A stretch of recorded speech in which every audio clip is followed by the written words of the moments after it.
দৃশ্যটা যেমন দেখলেন বাবা আমার নবী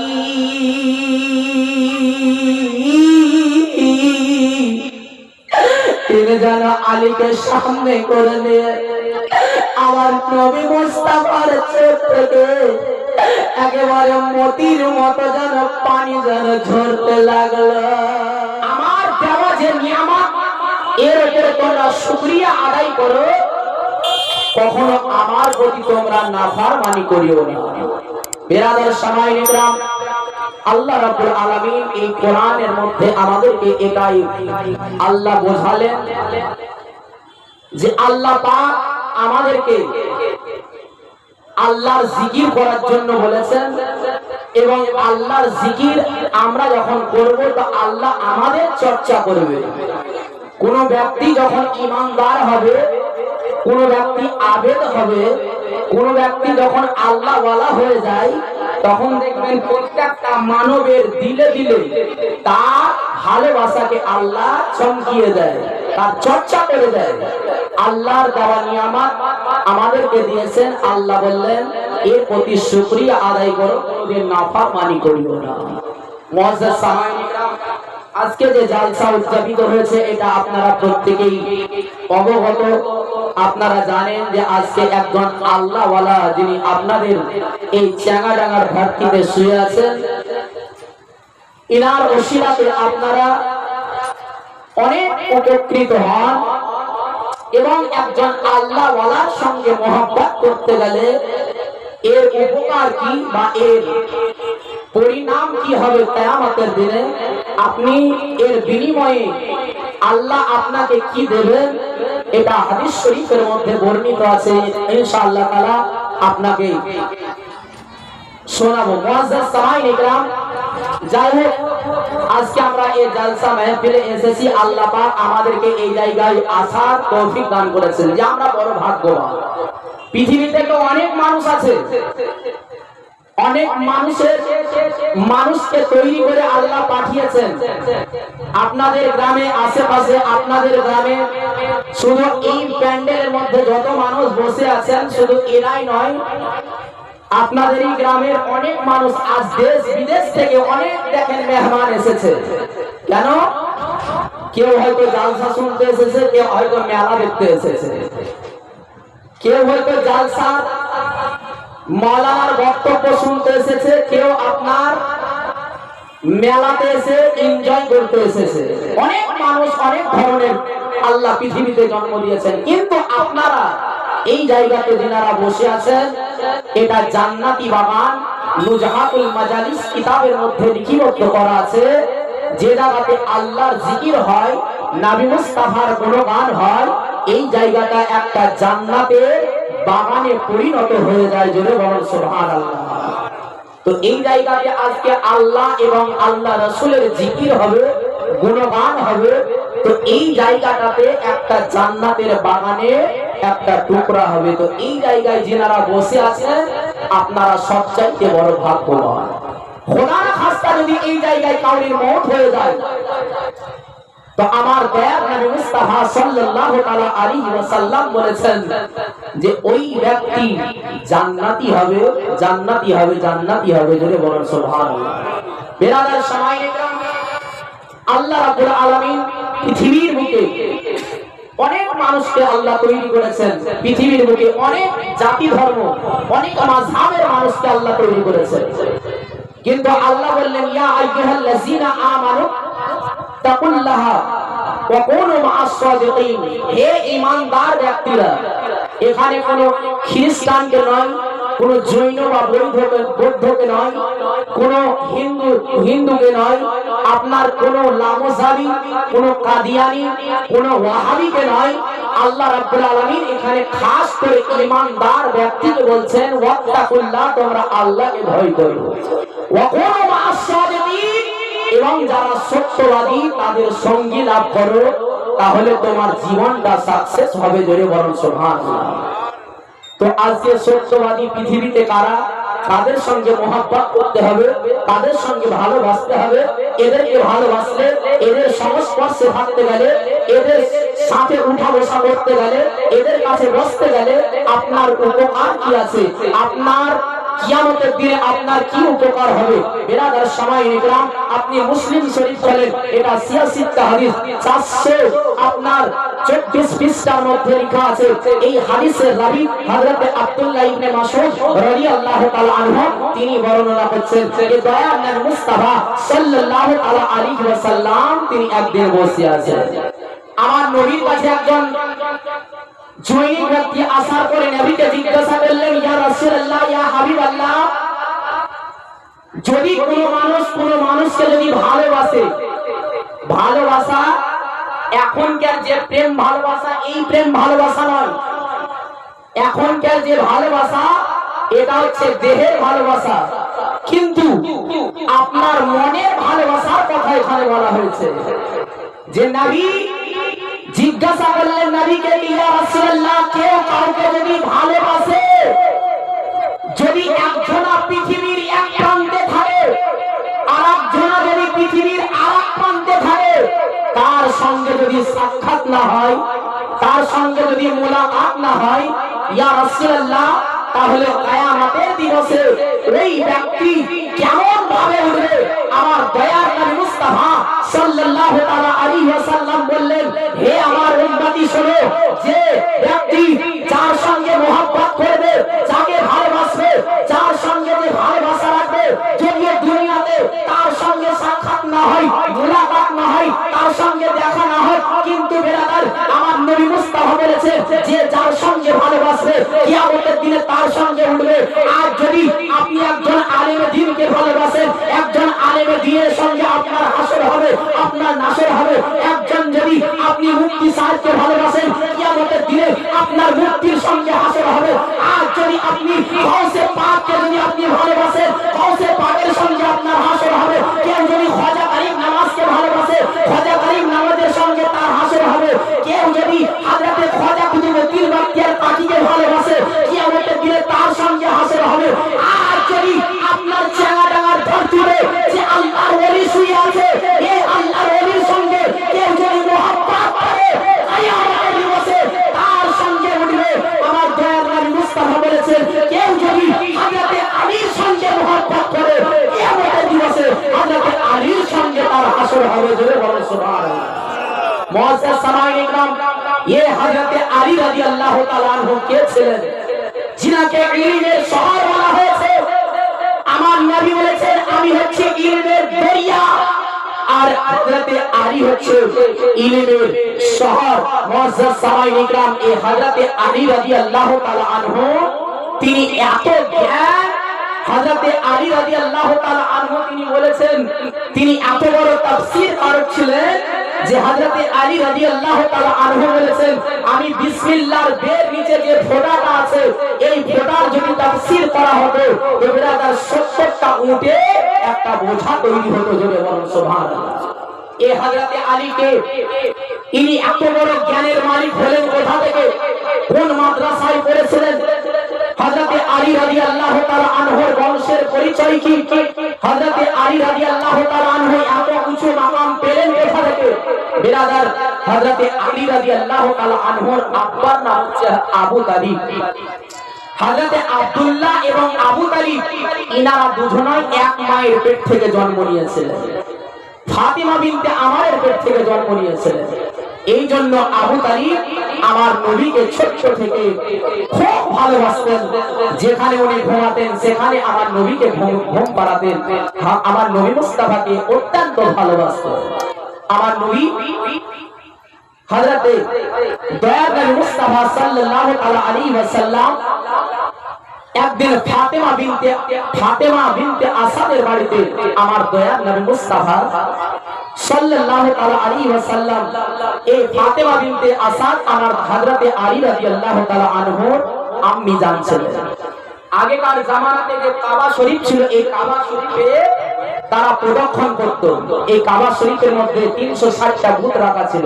এখন যেমন হজ হয়, ওই জামানাতে সেই রকম হজ হতো না। ফাতেমা বিনতে আসাদ তিনি একদিন কাবা শরীফকে তিনি প্রদক্ষিণ করতে গেলেন।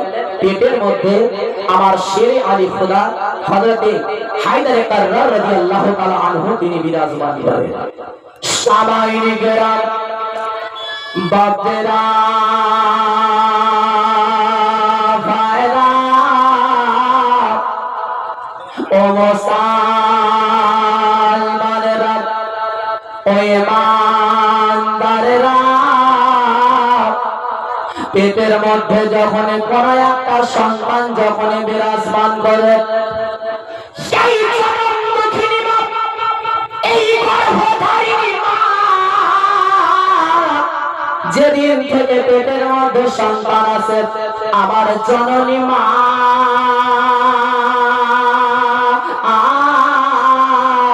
তিনি যারা জানতে পারেন বাবা যে আমার পেটে একটা সন্তান এসেছে, ওই সন্তান আসার লক্ষণ মায়ের যেন শরীরটা দুর্বল হয়ে যায়, যেন বমি বমি ভাব মনে হয়, মাথাটা যেন চক্কর দেয়, রাস্তায় যেন চলতে পারে না, উঠতে গিয়ে বসতে গিয়ে যদি উঠতে যায় মাথাটা যেন চক্কর দেয়, তখনই আমার জনম দক্ষিণী মা, আমার গর্ভধারিণী মা, আমার দক্ষিণী মা তখন জানতে পারে আমার পেটের মধ্যে আল্লাহ রাব্বুল আলামিনের দেওয়া একটা নিয়ামত এসেছে, একটা সন্তান এসেছে। সেই দিন থেকে আমার জননী মা যেন 10 মাস 10 দিন ধরে ওই সন্তান তাকে ভালোবাসে। এই ফাতেমা বিনতে আসাদ হযরতে আলীকে পেটের মধ্যে নিয়ে তিনি যারা আমার শরীরকে যেন ত্যাগ করতেছিলেন বাবা, হঠাৎ করে যেন পেটের মধ্যে যেন যন্ত্রণা শুরু হয়ে গেল। আল্লাহ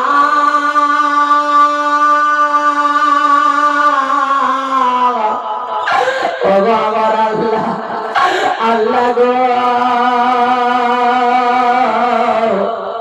আজকে মক্কার ধরতে এত এত মানুষ বিরাজমান করে, এত এত মানুষের আজকে সমাগম। ও আল্লাহ, আজকে যদি আমার হয়তো খোদা রাখাস্তা যদি আমার প্রসব হয়ে যায়, আমার সন্তান যদি এই জায়গাতে যদি আমার সন্তানের প্রসব হয়ে যায়, সন্তানের জন্ম হয়ে যায়, তাহলে আমি আজকে বেইজ্জতি হয়ে যাব।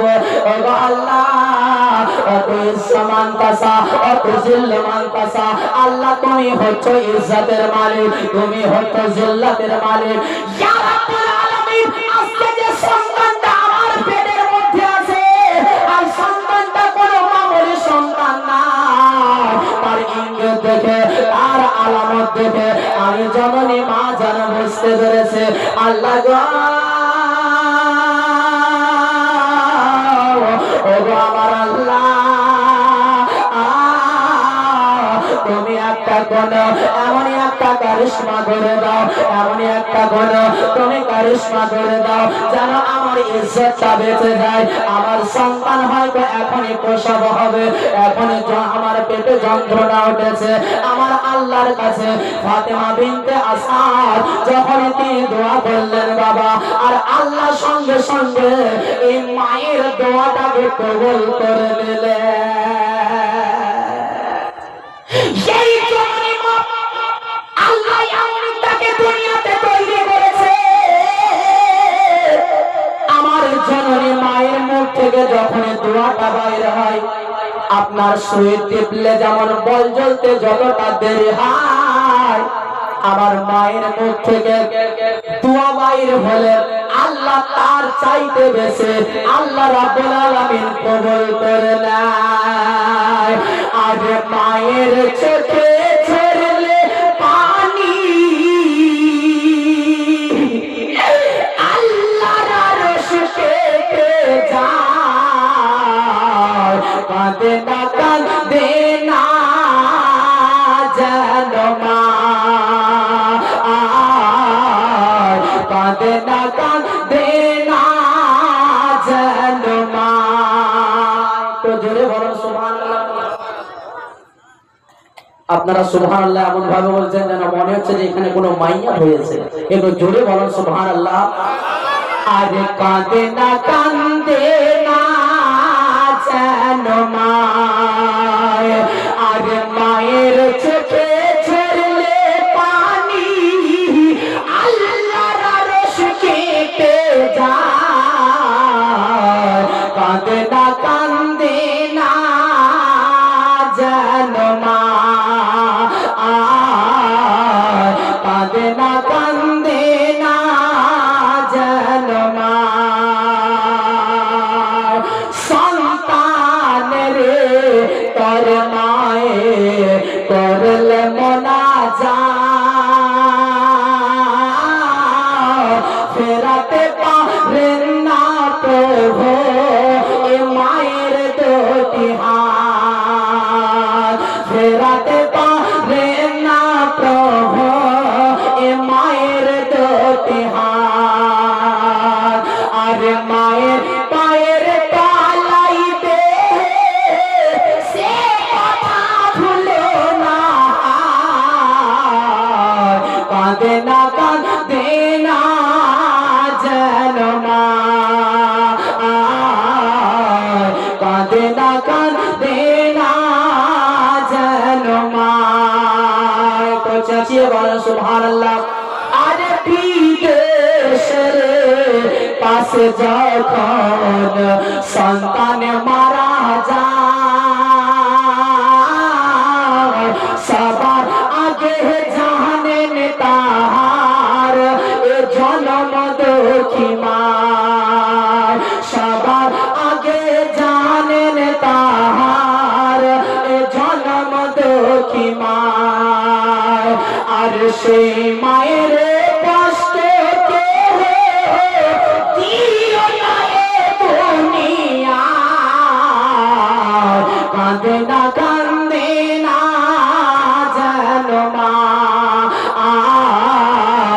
কাঁদে না কান্দে না যেন মা, কাঁদে না কান্দে না যেন মা। সামাইনে কেরাম আমার জনম দুঃখিনী মা, যখনই আল্লাহর কাছে দোয়া করলে আমার আল্লাহ রাব্বুল আলামিন ওই ফাতেমা বিনতে আসাদের জন্য ওই সমাতে যেন কাবা শরীফের, ওই সমাতে কাবা শরীফের মধ্যে যেন গেটের মধ্যে তালা বন্ধ করা ছিল। আমার আল্লাহ রাব্বুল আলামিন হযরত জিবরিল আমিনকে বললেন, জিবরিল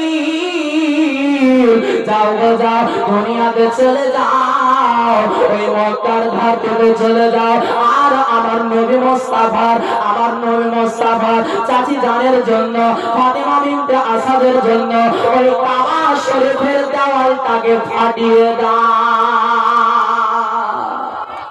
যেমনই কাবা শরীফের দেওয়ালটা ফেটে গেল, ফাতেমা বিনতে আসাদ যেন ভিতরে ঢুকে গেলে, আর ওই কাবা শরীফের ভিতরে হযরতে ফাতেমা বিনতে আসাদ তিনি যেন একটা ফুটফুটে একেবারে পূর্ণিমা চাঁদের মতো সন্তান জন্ম দিলেন।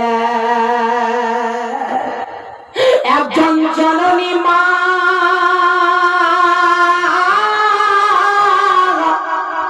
যখনই কোন সন্তানকে প্রসব দেয় বাবা, মা জননী এত কষ্ট অনুভব করে, এত বেদনা অনুভব করে যে মা সেদিন এত কষ্ট পেয়েছিল।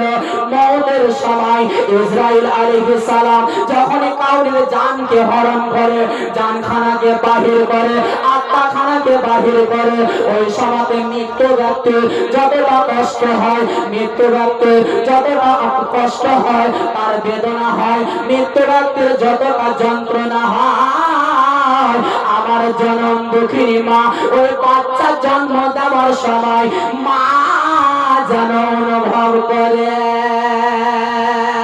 যখনই সন্তানকে নিজের কোলের মধ্যে নেয়, আমার জননী মা, আমার গর্ভধারিণী মা, ছেলের যখন সন্তান, ছেলের যখন মুখটা দেখে, সন্তানের চেহারাটা দেখে গো, আমার জননী মা যেন ছেলের মুখটাকে দেখে, সন্তানের চেহারাটাকে দেখে মায়ের অন্তরে এত খুশি হয়, মায়ের অন্তরে এমনই খুশির জোয়ার ওঠে, এমনই খুশির ঢেউ ওঠে যে পৃথিবীর বুকে সেই দিনের মতো মা যেন কোনোদিন আর খুশি অনুভব করে না।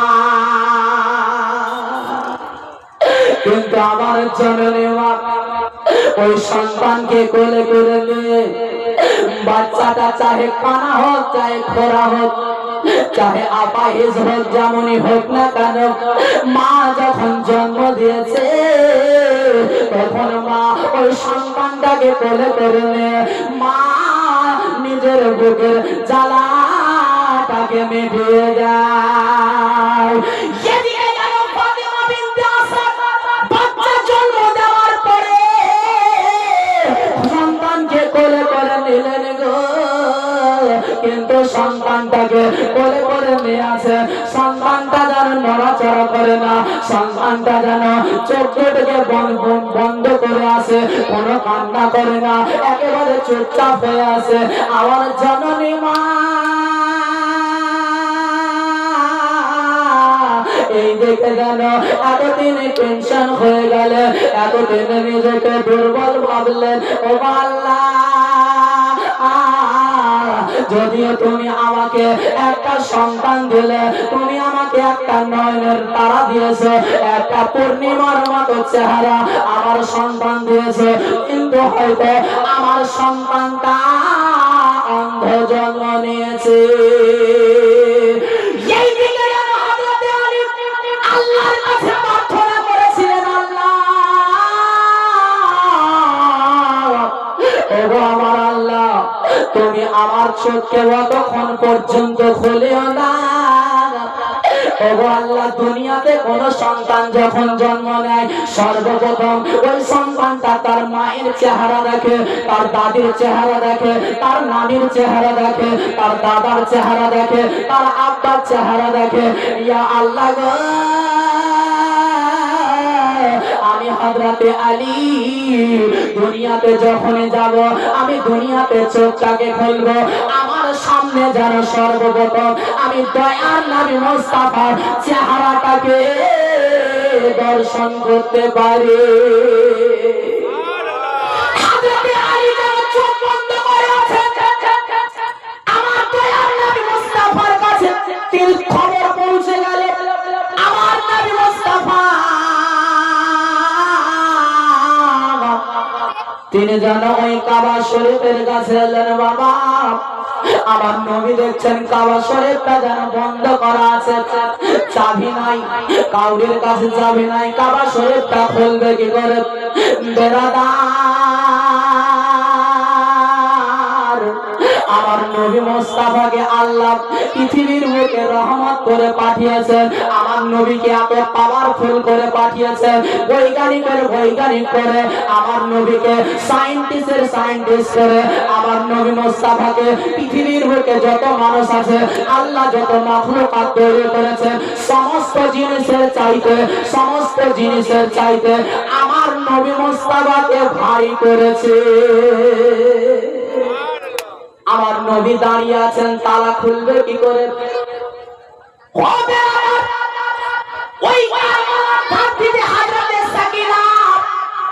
যার সিন্ধুকের ভিতরে ইমামে হোসেনের মাথা কানা ভরা ছিল, আলী আসগারের মাথা ভরা ছিল, আর ওই সিন্ধুকে তালা বন্ধ করা ছিল। হযরতে সাকিনা আল্লাহর কাছে দোয়া করেছিলেন, আল্লাহ বলেছিলেন সাকিনা ওই সিন্ধুকে একবার ঠোঁটটা মেরে দাও, সঙ্গে সঙ্গে ওই তালাটা খুলে যাবে। আজকে চোর যখন কাউরির দোকানে চুরি করতে যায় তো একে তালা ভাঙতে অনেক কষ্ট হয়, কিন্তু কিছু কিছু আল্লাহওয়ালা, আল্লাহর দিওয়ানা, আল্লাহর চিনারা, মানে আল্লাহর নৈকট্য লাভ করেছেন, আল্লাহ ইনাদের জামানে ইনাদের ফুঁকে এত তাসির দিয়েছে যে আপনার তালাতে যদি একবার ফুঁক দিয়ে দেয় তো এই তালাটা ভেঙে চুরচুর হয়ে যাবে। আমার দয়ার নবী মুস্তাফা জানক তালার মধ্যে মধ্যে বিসমিল্লাহির রহমানির রহিম বলে হাত দিলেন, তালা খুলে গেল। কাবার ভিতরে ঢুকলেন। ফাতিমা বিনতে আসাদ যারা বসে আছে, আমার নবী মুস্তাফা বললেন, চাচি গো, আমার ভাইকে একবার আমাকে কোলের মধ্যে দেন, আমি একবার নয়ন ভরে আমার ভাইকে আমি একবার দেখে। ও চাচি, আমার ভাই কেমন হয়েছে, কত সুন্দর হয়েছে, একবার আপনি আমার কোলে দেন। কিন্তু ফাতেমা বিনতে আসাদ বলছেন, ও বেটা মুহাম্মদ, তোমার ভাই অনেক সুন্দর হয়েছে, দেখতে অনেক সুন্দর, কিন্তু আজ 3 দিন হয়ে গেল বেটা রে, তোমার ভাই এই সন্তানটা এই 3 দিন থেকে জানো নিজের চোখটাকে জানো খোলেনি। আমার নবী মুস্তাফা বললেন, একবার আমার কোলে দেন। আমার নবী যেমন কোলে নিলেন, হযরতে আলী রাদিয়াল্লাহু তাআলা আনহু তিনি যেন নবীর কোলে যেমন এসেছেন, আলীর যেন 2 ফোঁটে একটা তাবাসসুম এলো, হাসির যেন ফোয়ারা চলে এলো। হযরতে আলী যেন তিনি 2 চোখটাকে খুললেন, আর নবীর চেহারা খানাকে যেমনই দেখলেন বাবা, আর হযরতে আলী আমার নবীর কোলে যেন তিনি হাসতে লাগলেন। এই জন্য হযরতে আলী কাররামাল্লাহু ওয়াজহুল কারীম, ইনার টাইটেল এই জন্য রাখা হয়েছে যে হযরতে আলী পৃথিবীর বুকে তিনি আসার পরে কোনো ভূতের চেহারা দেখেননি। হযরতে আলী রাদিয়াল্লাহু তাআলা আনহুর চেহারার এমনই তাসির ছিল যে দুনিয়াতে আসার পরে আমার নবীর চেহারা দেখেছেন। জোরে বলেন সুবহানাল্লাহ। এই আলীর কত বড় মর্যাদা হতে পারে যে দুনিয়াতে আসার পরে আমার নবীর চেহারা দেখেছে। সামাইনে কেরাম, আমার নবী মুস্তাফা যেন আলীকে কোলে করে নিলেন। বাড়ির মধ্যে আনার পরে আজ আমাদের সন্তান হসপিটালে জন্ম নিলে হয়তো কোনো আয়াতে তার গোসল দেয়, হয়তো তার নানা, হয়তো তার নানি, তার দাদা দাদি তার প্রথম গোসল দেয়। কিন্তু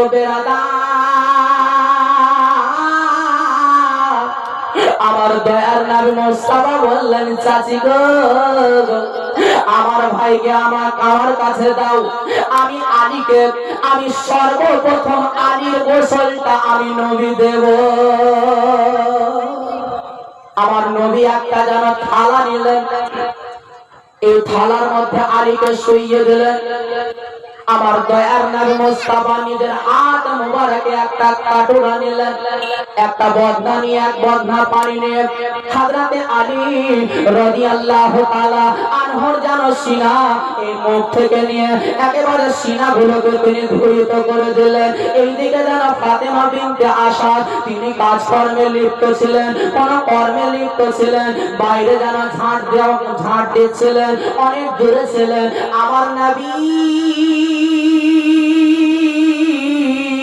আলীর যখন এই চেহারা এবং সিনাকে যখন তিনি যেন ধৈর্য করে দিলেন, আমার নবী যেন আলীকে তিনি উল্টাতে যাবেন, আমার নবী যেন উল্টাতে যাবেন, এমন অবস্থায় হযরতে আলী যেন নিজে নিজেই তিনি উল্টো দিকে উল্টে গেলেন।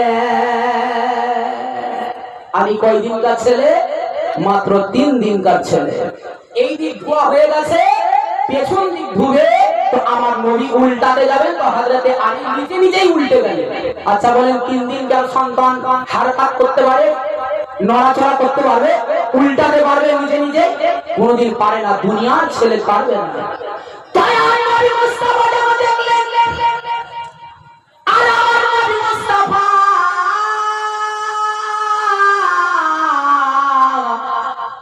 এই দৃশ্যটা যেমন দেখলেন বাবা, আমার নবী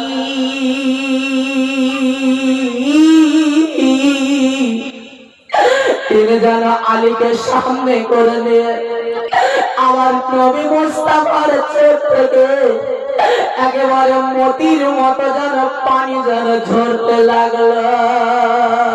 আমার নবী মুস্তাফা কান্না করতে লাগলেন। আমার নবী মুস্তাফা হিপিয়ে হিপিয়ে কান্না করতে লাগলেন।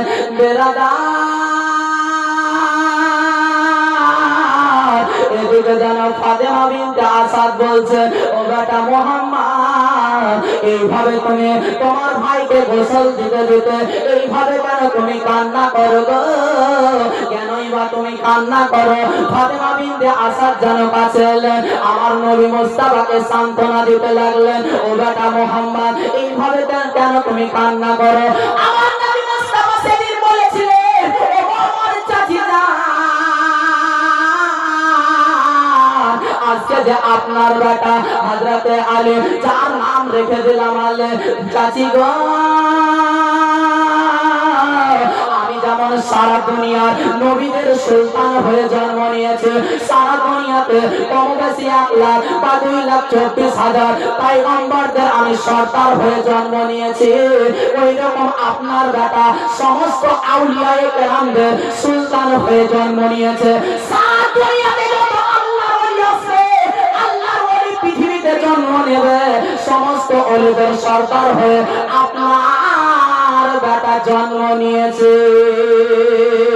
ওগো আমার চাচি যান, আমি এই জন্য কান্না করি গো, আলীকে যখন আমি উল্টাতে গেলাম তখন আলী যেন নিজে নিজে উল্টিয়ে গেল। চাচি গো,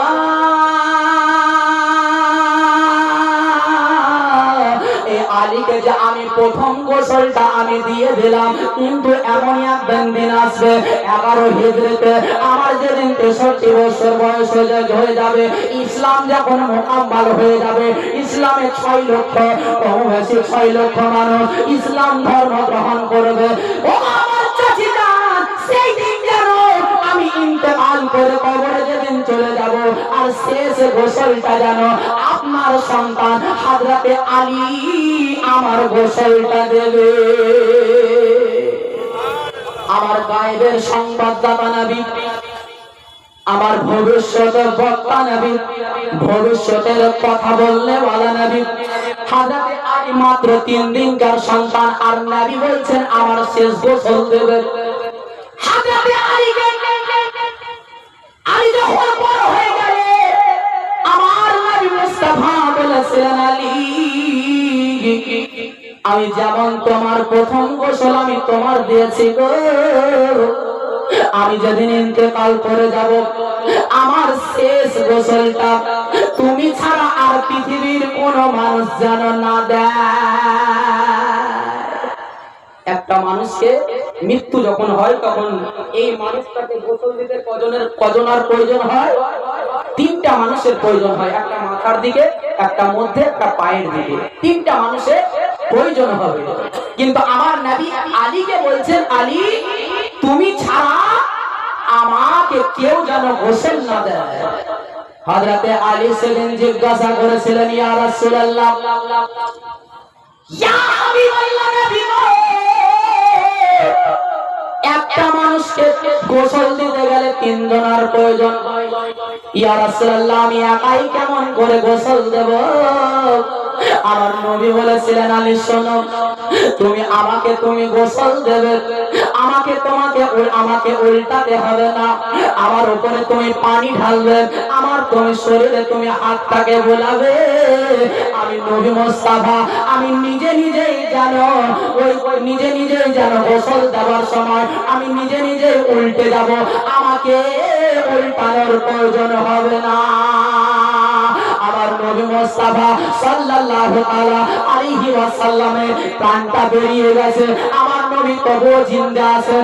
আমার নবী মুস্তাফা বলছেন, আমার আত্মা থাকবে না, তবুও আমি জিন্দা থাকবো, আমাকে গোসল দেওয়ার সময় আমাকে উল্টাতে হবে না, বরং আমি নিজেই উল্টে যাব, আর আমার শরীরে তুমি পানি ঢালতে যাবে।